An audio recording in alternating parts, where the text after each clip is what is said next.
जीवन दाता प्रभु आप हो, मुक्ति दाता प्रभु आप हो। जीवन दाता प्रभु आप हो, मुक्ति दाता प्रभु आप हो। भव का आवा गमन मिट रहा, आदिनाथ प्रभु को नमन। अरहत दो मुझको अपनी शरण, तेरे पद में निरंतर नमन। आदिनाथ हमें दो शरण। संयम मार्ग दिया है मुझे, कैसे ऋण ये चुकाऊं तुझे।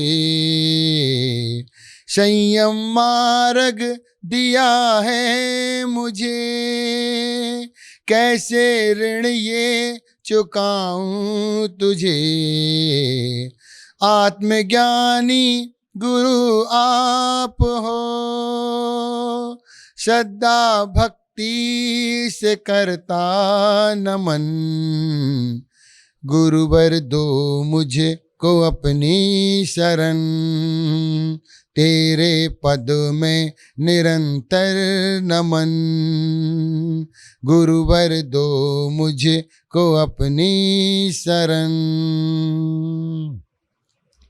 देवादिदेव आदिनाथ भगवान की परम पूज्य आचार्य चक्रवर्ती आचार्य श्री शांति सागर जी महाराज जी की, परम पूज्य आचार्य श्री विद्यासागर जी महाराज जी की, परम पूज्य आचार्य श्री बसुनंदी जी महाराज की, अहिंसामयी जैन धर्म की महानुभाव साधर्मी बंधुओं, जीवन जीने के लिए कुछ सूत्र हमारे पास में होना चाहिए। उन सूत्रों के माध्यम से हम अपनी जीवन शैली को निश्चित करते हैं हमें करना क्या है।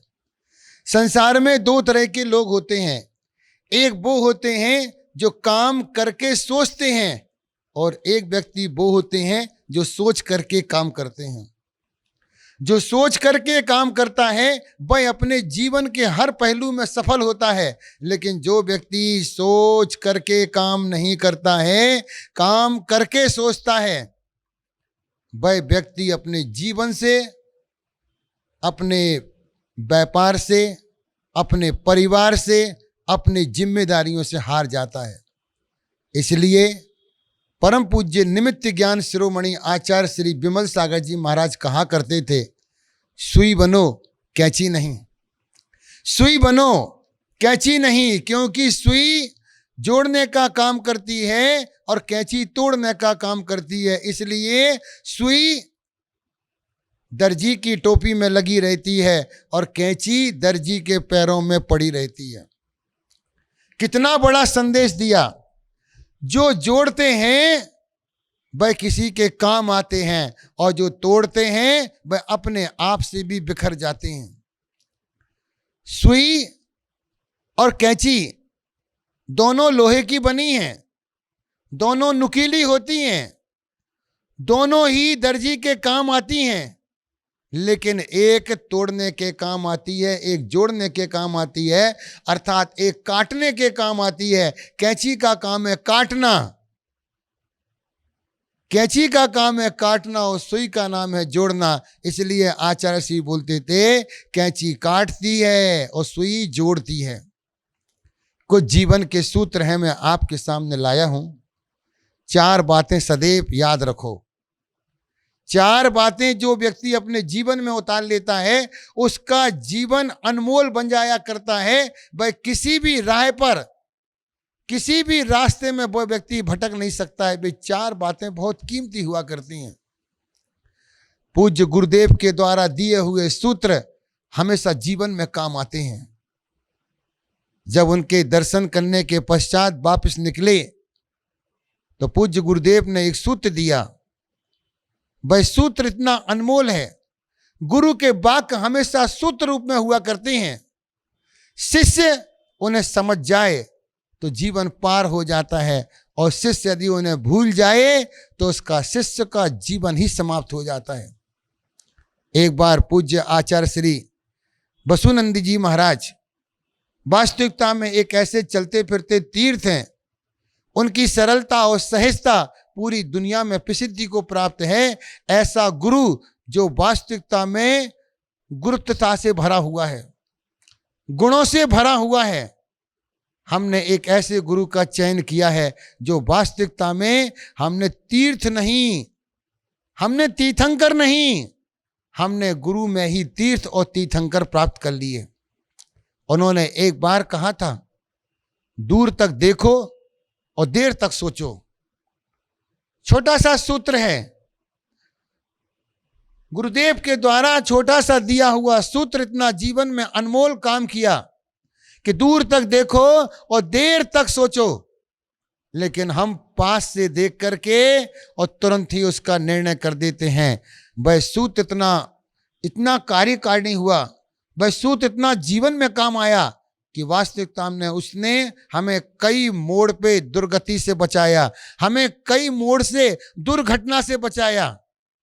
हमेशा दूर तक देखिए, दूर तक देखिए। दूर तक देखने वाला व्यक्ति कहीं भटक नहीं सकता है। हम पास में देख करके हम रिश्तों का निर्णय कर देते हैं, हम व्यापार का निर्णय कर देते हैं, हम बात नक्की दक्की कर देते हैं। पूज्य गुरुदेव बोलते हैं, जल्दबाजी ना करो। जल्दबाजी में किया हुआ कार्य हमेशा विनाश को प्राप्त होता है, बिगड़ जाता है। उतावले में बावले जो हो गए हैं लोग, उन्हें सब्र का नतीजा नहीं मिला। सब्रवान बनिए, सब्र करेंगे तो जीवन की हर मंजिल को प्राप्त कर लेंगे, हर कठिनाइयों में निकल जाएंगे। इसलिए कठिनाइयां हर व्यक्ति के जीवन में आती है, सामान्य व्यक्ति के जीवन में भी आती है और महापुरुषों के जीवन में भी आती है। लेकिन सामान्य व्यक्ति जल्दबाजी करके उस भूल को, उस गलती को और पास बुला लेता है।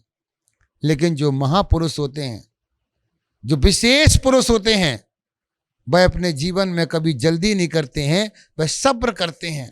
और सब्र का फल इतना मीठा होता है कि उनका काम, महीनों का काम दिनों में हो जाता है और दिनों का काम घंटों में हो जाता है। बड़ा व्यक्ति इसलिए बड़ा कहलाता है क्योंकि वह छोटों को लेकर के चलता है। जो व्यक्ति अपने आप को बड़ा समझता है, जो व्यक्ति अपने आप को गुरु समझता है, वह कभी भी गुरु नहीं बन सकता।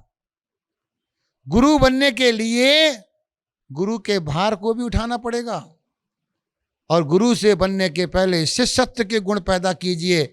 शिष्य बनने के लिए क्या करना? गुरु बनने के लिए कुछ नहीं करना, शिष्य बनने के लिए क्या करना? तो हम आपके जीवन में 4 बातें बताते हैं, उन 4 बातों को हमेशा याद रखेंगे, आप जीवन में कभी धोखा नहीं खा सकते हैं। पहली हमारी बात है, बकवास करने वालों को जवाब मत दो, उन्हें इग्नोर कर दीजिए। बकवास करने वालों को जवाब मत दो, क्योंकि आप उन्हें जवाब देंगे, वह तर्क से कुतर्क पे उतर जाएगा और वो आपके सामने मर्यादा को भूल जाएगा। ऐसे व्यक्ति को इग्नोर कर दीजिए।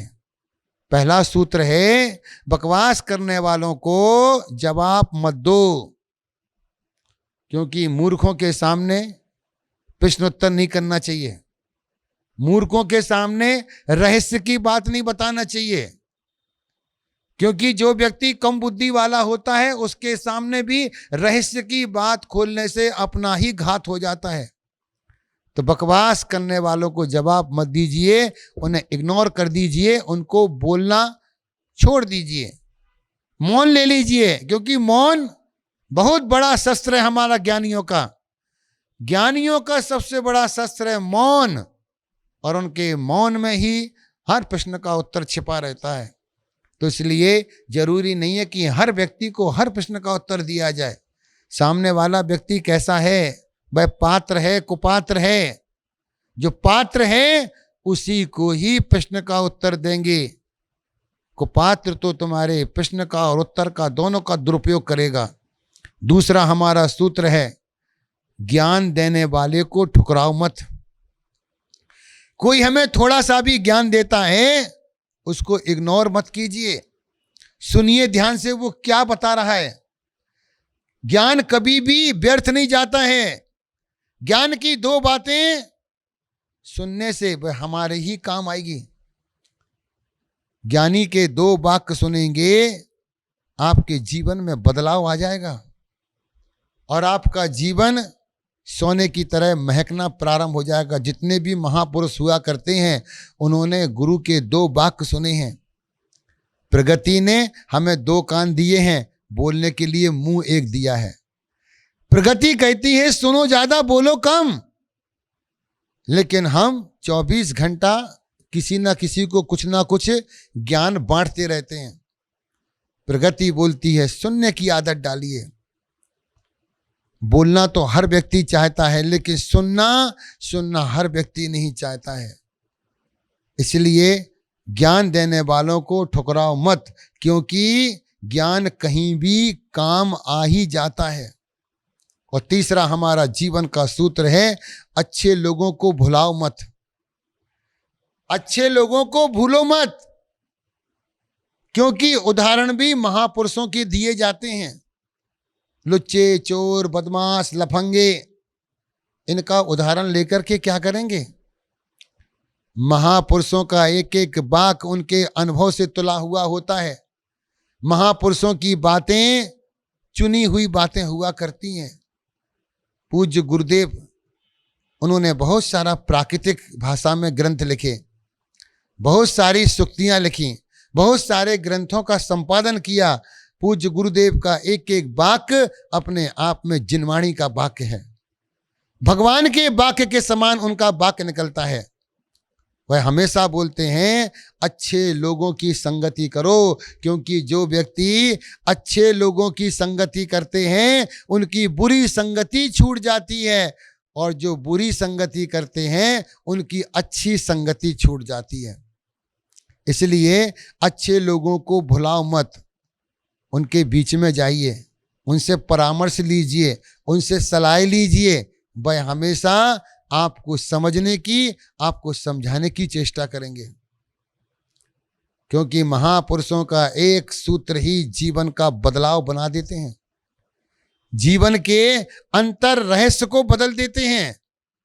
तो जीवन का तीसरा सूत्र था अच्छे लोगों को भुलाओ मत, और जीवन का चौथा सूत्र है बुरे लोगों को कभी अपनाओ मत।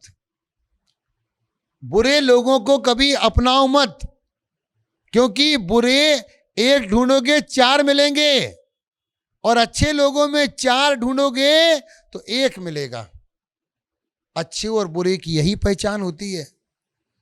बुरे लोग मिल जाते हैं और अच्छे लोगों को ढूंढना पड़ता है। ज्ञान की बातों के लिए पुस्तक पढ़ना पड़ती है, साहित्य पढ़ने पड़ता है, ग्रंथ पढ़ने पड़ते हैं, पुराण पढ़ने पड़ते हैं, वेदों को पढ़ने पड़ता है, सुक्तियों को पढ़ने पड़ता है। लेकिन बुरी बातों को पढ़ने के लिए हमें किसी पाठशाला की जरूरत नहीं है, किसी स्कूल की जरूरत नहीं है। बुराई तो हम पग पग पर देख लेते हैं। अच्छाइयाँ जीवन में अपनाइए, क्योंकि जो व्यक्ति के विचार अच्छे होते हैं, सोच अच्छी होती है, लोग भी उन्हीं से जाकर के सलाह लेते हैं। कोई चलते फिरते लोगों से सलाह नहीं लेते। चलते फिरते लोगों से कोई सलाह लेने भी नहीं चाहिए, क्योंकि गुरुदेव बोलते हैं वाक्य प्रमाणम वक्ता प्रमाणम, वक्ता प्रमाणम वाक्य प्रमाणम। यदि वक्ता प्रमाणित है तो उसके वाक्य भी प्रमाणित होंगे। चलते फिरते आदमी से सलाह लोगे, वो आधा कुछ बतलाएगा, लेकिन जो स्थिर हैं, जो आत्मज्ञ हैं, जो ज्ञानी हैं, जो महापुरुष हैं, जो सब जानते हैं, अपने अनुभव के माध्यम से, अपने ज्ञान के माध्यम से। दो ही रास्ते हैं हमें समझने के लिए, या तो अनुभव से समझिए या ज्ञान से समझिए। ज्ञानी व्यक्ति के लक्षण देखिए आप। वह नम्रता से बात करेंगे, गंभीर शब्दों से बात करेंगे, एकदम जवाब नहीं देंगे, रुक करके जवाब देंगे, चिंतन करके जवाब देंगे। ये ज्ञानी व्यक्तियों का लक्षण है, क्योंकि जो ज्ञानवान होता है वह फिजूल की बातों में अपना समय खराब नहीं करता। उसके लिए एक एक पल, एक एक समय, वर्तमान में समय की कीमत समझिए। लोगों के पास समय नहीं है और समय इतना बलवान होता है, समय कुछ नहीं करता लेकिन अच्छों अच्छों को सब कुछ करा देता है। जो आज धूल है वही जाकर के माथे का चंदन बन जाता है। कभी किसी को छोटा मत समझिए। कोई उम्र से छोटा हो सकता है, हाइट में छोटा हो सकता है, ज्ञान में छोटा हो सकता है, लेकिन कभी भी किसी को छोटा समझने की भूल मत करना। क्योंकि तिनका, धूल मिट्टी के कण बहुत छोटे हुआ करते हैं, आंख में चले जाएं तो आंख को नुकसान दे देते हैं। चींटी छोटी होती है, यदि वह हाथी के नाक में घुस जाए, सूंड में घुस जाए, तो फिर उसी हाथी को आकुलता हो जाती है और वह चींटी जरा सा भी काट खाए, हाथी की सूंड फूल जाती है, उसकी नाक फूल जाती है, जिसके कारण उसका दम घुटने लगता है। कभी भी चींटी को छोटा मत समझिए, वह हाथी को भी हिला सकती है। छोटा व्यक्ति भी समाज में बहुत कुछ काम कर सकता है। केवल बड़े बड़े व्यक्तियों को ना देखिए, कभी कभी जो काम बड़े बड़े व्यक्ति नहीं कर पाते हैं वह छोटे व्यक्ति कर देते हैं। मशीन में जो बड़े बड़े पार्ट्स काम नहीं कर पाते हैं, वह छोटा सा स्क्रू, वह छोटा सा नट, वह छोटा सा पेंचकस काम कर जाता है। पूरी मशीन के भार को एक छोटा सा पेंचकस संभालता है। उसी प्रकार से हमारे परिवार का सदस्य भी कभी छोटा नहीं हुआ करता है। आप छोटे को जब साथ में लेंगे तो आप भी बहुत बड़े बन जाएंगे। 1 और 1 2 होते हैं और 1 और 1 11 भी होते हैं। अब आपकी काबिलियत है, आपकी योग्यता है कि आप 1 और 1 को जोड़ करके 2 बनाते हैं या 1 और 1 जोड़ करके 11 बनाते हैं, ये आपके ऊपर है। 2 बनाते हैं या 11 बनाते हैं। इसलिए जीवन के बदलाव के लिए महापुरुषों के सूत्रों को पढ़िए, उनको याद कीजिए, उनको देख करके साधु संतों के पास जाकर के ज्ञान की बात समझिए। कुछ लोग आते हैं व्यर्थ की बात करते हैं जिसका कोई अर्थ ही नहीं है। अपना भी समय खराब करना और साधु का भी समय खराब करना। समय की कीमत कीजिए, क्योंकि समय बड़ा बलवान हुआ करता है। समय से बड़ा बलवान आज तक कोई नहीं बना। वक्त चाहे तो आदमी को कहां से कहां पहुंचा सकता है और वक्त चाहे तो आदमी को कहां से कहां ले जा सकता है। इसलिए जहां से भी ज्ञान की 2 बातें मिले उन्हें ग्रहण कीजिए, उन्हें समझिए, क्योंकि ज्ञान का ये छोटा सा सूत्र भी काम आ जाता है। ज्ञान की छोटी सी बात भी काम आ जाती है। छोटे छोटे वाक्य हुआ करते हैं, छोटे छोटे मंत्र हुआ करते हैं। देखने में मंत्र छोटा होता है लेकिन उसका अर्थ, उसका भाव, उसका प्रभाव बहुत बड़ा हुआ करता है। आपने जीवन में अपने आप को बदलिए, क्योंकि बदलना ही जीवन है। एक स्थान पर रह करके अपने समय को व्यर्थ ना करें, बदलिए। जीवन का बदलना ही जीवन का सार है। बोले महावीर भगवान की।